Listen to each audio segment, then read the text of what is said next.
Hey, my name's Roman Peshke. I run a $10,000 a month AI automation agency. I record these videos every day. First, I answer your questions in the comments, then I go over what I did to actually grow the thing. Then we wrap up with some growth stats. So let's jump into the comments right here.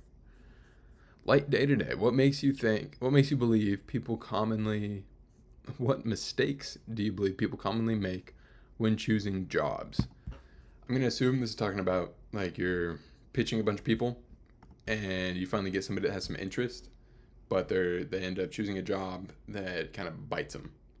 So I think the biggest mistake that I see is scope creep. So especially when you're starting out, you're kind of eager to just kind of say yes to everything, just to get them to work with you, hand you some sort of money.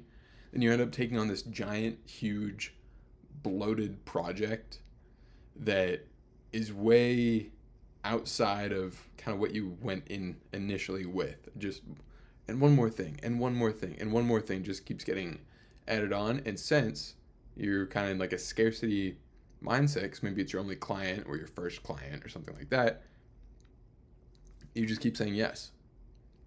So I would say that is the biggest mistake when somebody's choosing a job. Another one is probably picking the wrong market and doing work that you could,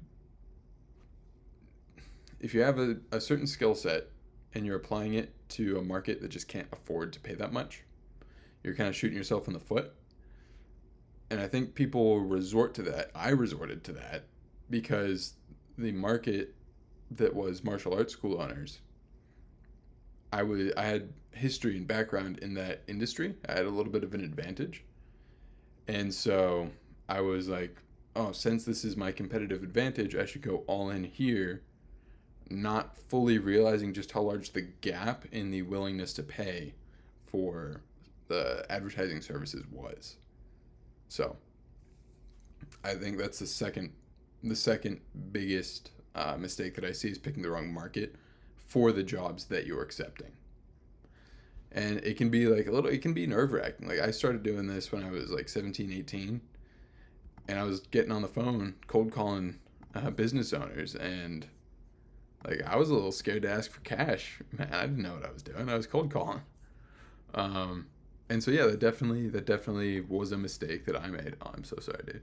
That was definitely a mistake that I made uh, a couple of times. I just adjusted my little bar there at the bottom of the screen.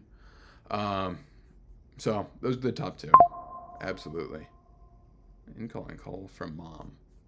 I'm gonna have to let that ring out. I'm so sorry, mom. I promise you guys, I will text my mom after this and let her know she's checking in on her son. Cool from John Law Edu. Oh, and sorry, I didn't read out Ducky's small bar, but appreciate that, man. So as I update the daily subscriber count here, 524, talk about what I did today, which a lot of it was focused on speaking of martial arts, the martial arts business consulting company that I am partnered in. So you can see there, I switched from, before I go into what I did, also almost 1% growth. Nice job, guys.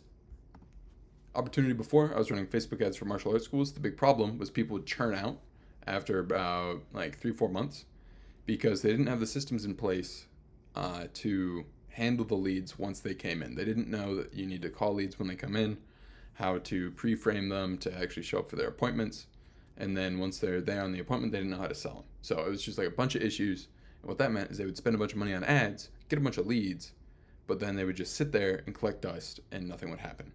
So what I did is I was like, how can I use a similar skill set, build more skills on top of it, and make more out of this lukewarm opportunity? So what I did is I partnered with two consultants, one being my dad and the other one being his partner. And my dad didn't want me to join in, but the partner saw what I was doing with paid ads, and he was the one that hired me on. And now I'm a third partner in that. Anyways, that aside, like 33, 33, 33 is what I mean by a third. That aside, where